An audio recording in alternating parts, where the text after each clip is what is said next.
Hello everyone and welcome to the Rebellious Garden. It is October the 18th, had to think about it for a minute, and I am starting my flowers for 2022. I've already gotten some snapdragons and sweet peas, things like that started. They're considered cool flowers, and in zone 8A where I'm at, they are considered winter hardy. So they've been started, transplanted out into the garden. Over the months when it's really cold, they're gonna grow their roots real deep into the ground, and that way we'll have some beautiful blooms early in the spring. But today I'm gonna start my ranunculus, and I wanted to take you along for the ride. So I am, like I said, planting out my ranunculus today, and a lot of people call them bulbs, but they are actually called corms. This is what they look like. Gotta get them out. They look like a little dried up octopus. Can you see that? I'm losing my sunlight out here. So, ranunculus grow into these beautiful, beautiful flowers. They look almost like roses, which that's one thing I love about them. And where I am in zone 8A, they are cool season flowers. So I will plant these out in the fall. They will grow their roots and stuff over the winter, and then late winter, early spring, we should start to get some of our first blossoms. And this is what they look like. Aren't they beautiful? They come in all sorts of colors, color combinations. Oh, they're so gorgeous. This is actually a card, a little instructional card that I got from one of the companies I ordered from, Muddy Acres. It's a like a local business. It's not local to me, but it's a small business, so I want to support them. I'm trying to order most of my corms and bulbs and seeds from local businesses or small businesses instead of like big box seed companies. So I did get some stuff from like Eden Brothers and Holland Bulb Company and Dutch Grown, but most of my stuff did come from small local farms, and not local to me, once again, just small businesses like Muddy Acres, From Dirt to Flowers. And there's another one that I just ordered some from, and I can't remember the name of it, but I'll be sure to share it in the future. But when you plant out ranunculus, in my area, you plant them, I'm in zone A, you plant them out in the fall. In cooler climates, you actually plant them out late winter, early spring.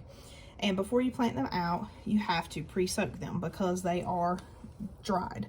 They're shriveled up and dried. So you want to have them in a bottle of just room temperature water. It's recommended to have like an aquarium pump, like little tubing from an aquarium pump, blowing some oxygen in there to help oxygenate the water a little bit better. I don't have one, so I'm just going to kind of swirl my bag around in there every so often. And you let them soak in this water for 3 to 4 hours. And once you pull them out, which you'll see in a little bit, they'll be plump and juicy. Then you put them in a tray, a shallow tray of dirt, and you pre-sprout them. So that encourages the roots on the bottom of the corm to grow. You leave it in that tray of dirt for about 10 days, and then you plant them out in the garden. And I'm going to plant them out, and I'm going to put some frost fabric over them just to give them a little bit of extra protection.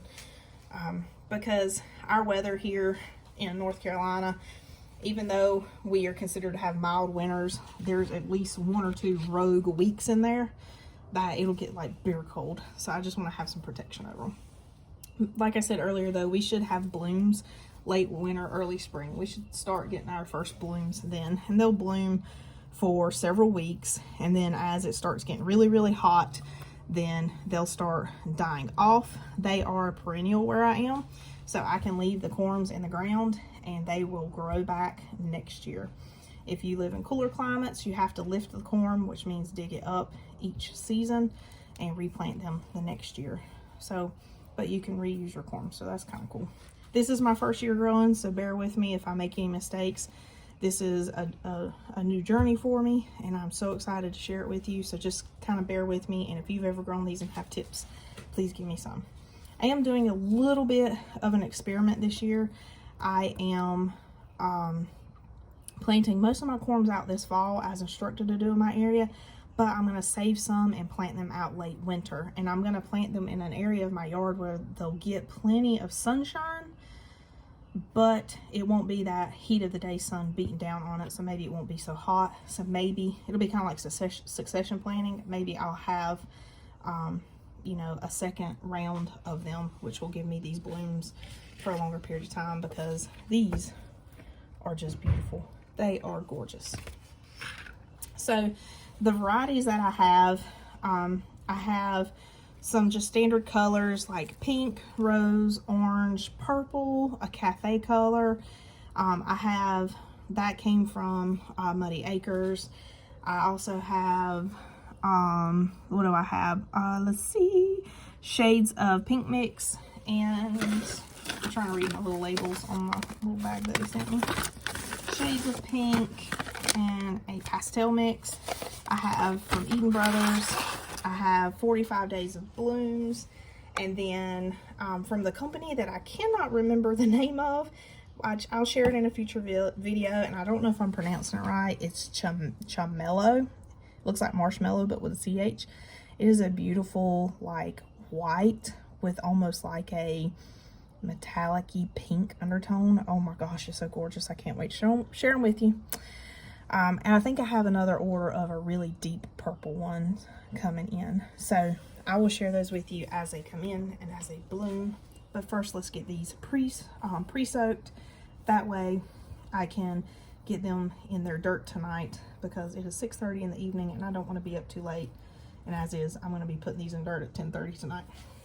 So what you do to pre-soak them is, if you have multiple different varieties and you want to keep them separated because you want to remember what each variety is, then you can put them in like little mesh bags that allows water and oxygen to go through it.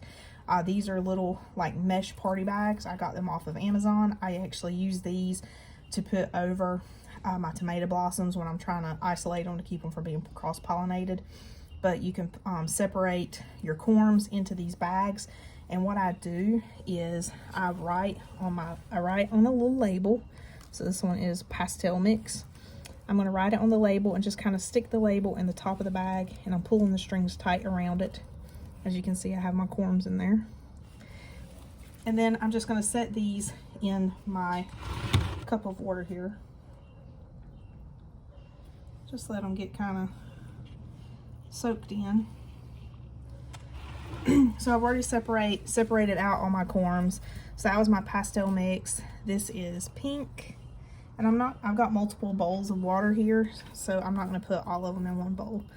This is a rose colored. One day I'm going to be good enough at editing that I can like flash a photo up here so you can see what what the flower will hopefully look like in the spring. Here it's orange. I think that's all I'm going to put in that bowl to allow plenty of room. I'm going to let you guys dance around in there. I have shades of pink.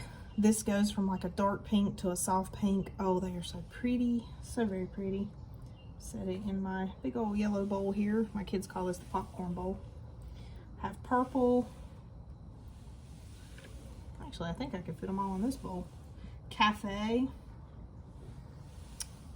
And, oh, I was like, oh no, I got one without a label. I forgot I had 2 bags because I didn't want to fill the bags too much. These are the 45 Days of Blooms. It's just a various colors. All right. So I'm going to let these guys marinate for about 4 hours. And I'm actually going to take them inside because our temperatures are going to drop down to the 40s tonight. So I'm going to take these inside so the water doesn't get too cold.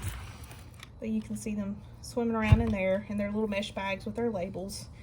So when I plant them out in the garden, I can plant the label with them so we'll remember which ones are which.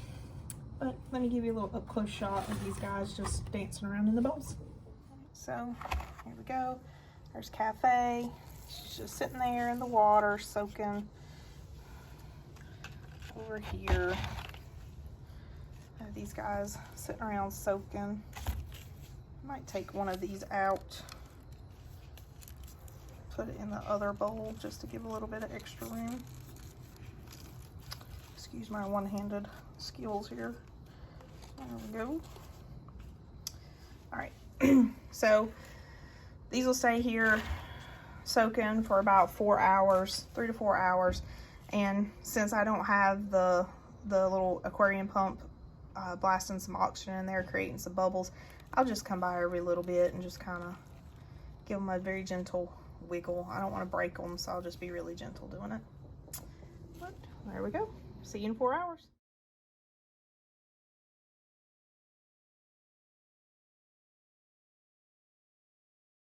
All right, fast forward 4 hours. Beat the clock. It's 10:43, so it's time to take the corms out. Okay, so the corms have soaked for 4 hours, and if you're wondering why I'm talking kind of quietly, everyone's in bed. So just to show you the difference between a soaked corm and a, well, not soaked corm. Let me grab one out real quick.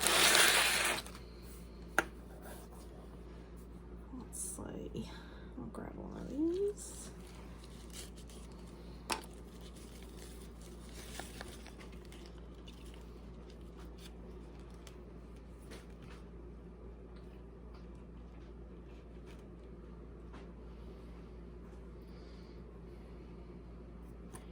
All right, so this is your dry corm that you start with. This is one that is soaked. Kind of looks like little tubers. So dry and soaked. You can see the size difference, just how much better it looks. So what we're gonna do now, we're gonna take our little baggie of corms that have been soaking for 4 hours, and we're gonna put them in our dirt. So I'm just gonna kind of rake some dirt to the side. This is just a regular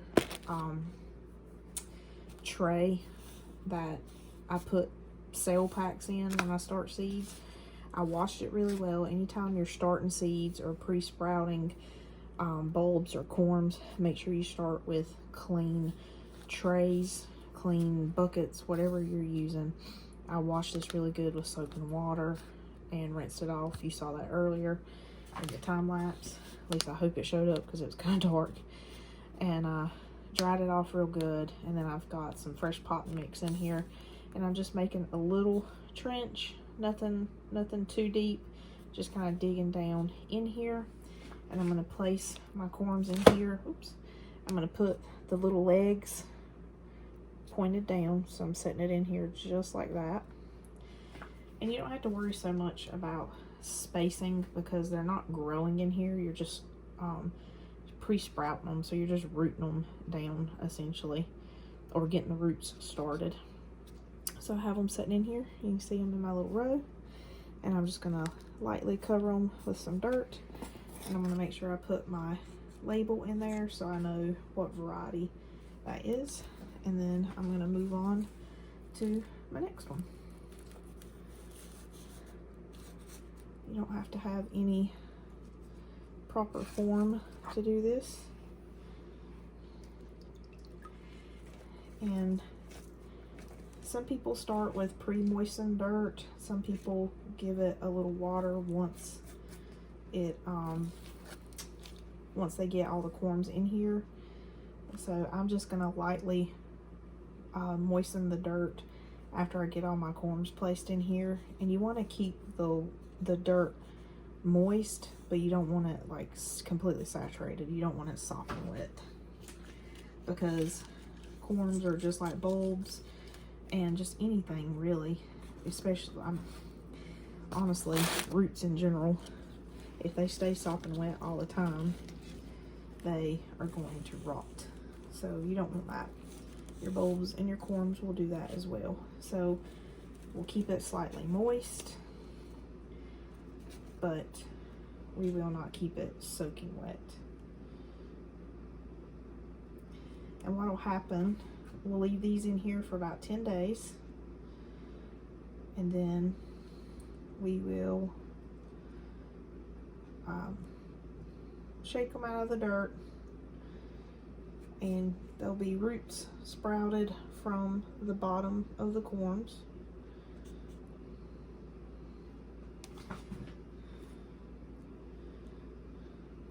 and then we will transplant them outside.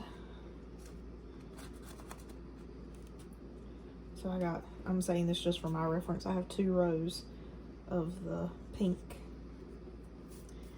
Most likely you won't have any greenery come up in that 10-day period, but if you do, it's okay. That's perfectly okay. Our biggest goal in this is just to get the roots started. Check that one out.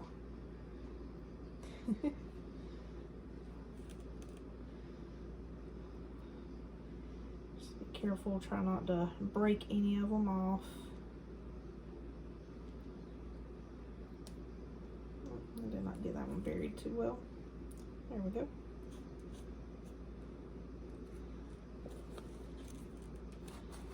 I think I can fit one more in here. We'll do this one.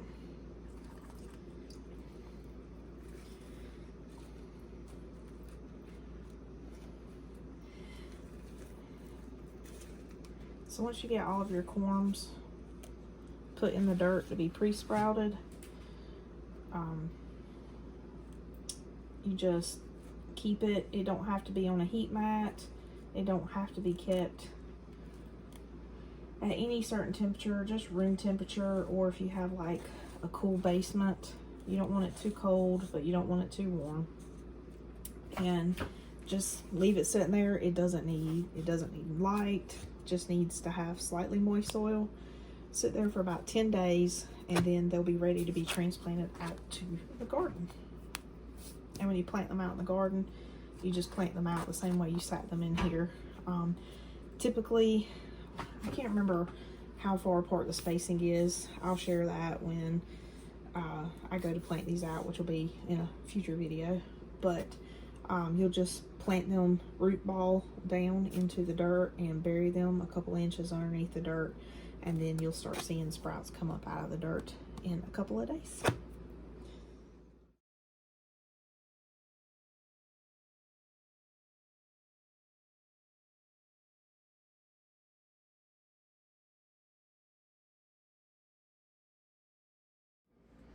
So like I said, I'll just dampen my soil real good, and over the next 10 days, I'll just have it sitting here on the rack in my kitchen. It don't have to be in sunlight. It don't have to be in total complete darkness. You're just trying to encourage those roots to sprout and grow ahead of time before you transplant them outside into the garden. So I'm just going to keep an eye on the trays and make sure the soil stays damp, but I don't want it soaking wet because I don't want my corms to rot. And then in 10 days, you will have a new video showing them being transplanted out to the garden. Well, that is it for today's video. I hope you enjoyed it. Thank you so much for coming along with me in this new adventure, trying these ranunculus for the first time. I'm super excited, and I'm really hopeful that we will have some beautiful blooms come late winter, early spring. Like I said, thank you so much for joining me. I hope you have a blessed day, and I hope you come back to see me again.